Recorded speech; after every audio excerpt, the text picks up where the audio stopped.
आज first time आम्ही कानाला घेऊन फिरायला जाणार होतो. तर सकाळी मस्त रेडी झाले आणि स्वतःचंच कौतुक करत आरशात व्हिडिओ काढत बसले. मग काय आम्ही सगळे निघालो आणि दादांनी आज मला फ्रंट सीटवर बसवलं होतं. ते बोलले की आज मी मागे बसतो, तुम्ही दोघं एन्जॉय करा.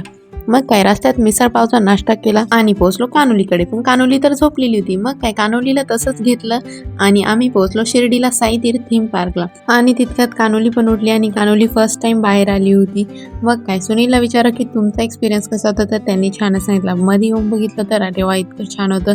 काना पण बघा कसं मस्त बघत होता. आणि हे दीदींचे व्हिडिओ काढत होते कारण त्यांच्याकडे काना होता. मग काय मस्त टीका वगैरे लावला आणि आम्ही एंट्री केली. एंट्री करताच आम्हाला शॉपिंगसाठी दिसला आणि ते पण कानोलीचं होतं. कानोलीचं झालं आणि आम्हाला लगेच साड्या दिसल्या, पण आम्ही आमचं मनावर हे बुड्डीचे बाल बघून आम्हाला आमची लहानपणची आठवण झाली. मग काय मस्त साईबाबांचं दर्शन वगैरे घेतलं आणि आम्ही निघालो मस्त सगळं एक्सप्लोर करण्यासाठी. मग कानाला मी माझ्याकडे घेतलं, म्हटलं चल काना आपण दोघं मस्तपैकी फिरू.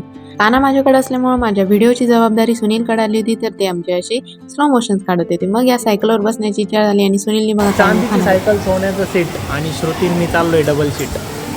दुकान ऐकून तर मनाला खूपच छान वाटलं. तितक्यात कानोली पण रडायला लागला कारण त्याला गर्दी सहन होत नव्हती. मग काय आम्ही दोघं गेलो लंकंदन बघायला, कारण दीदींनी दादांनी आणि सुनीलनी बघितलेलं आहे. पण माझ्यासाठी सुनील पण माझ्यासोबत आले. 5D शो असल्यामुळे गॉगल घातले होते. मग काय शो बघून झाला आणि खाली आलो तर काना झोपलेला होता. मग आम्ही कानाजवळ कानाच्या काकांना ठेवलं आणि द्वारकामाई बघायला गेलो. तिथला शो बघितला आणि लगेचच गेलो तीर्थक्षेत्र बघायला. जे आपले भारतातले सर्व काही तीर्थक्षेत्र आहे, सिद्धिविनायक ते शिर्डीपर्यंत सगळं काही बघून घेतलं.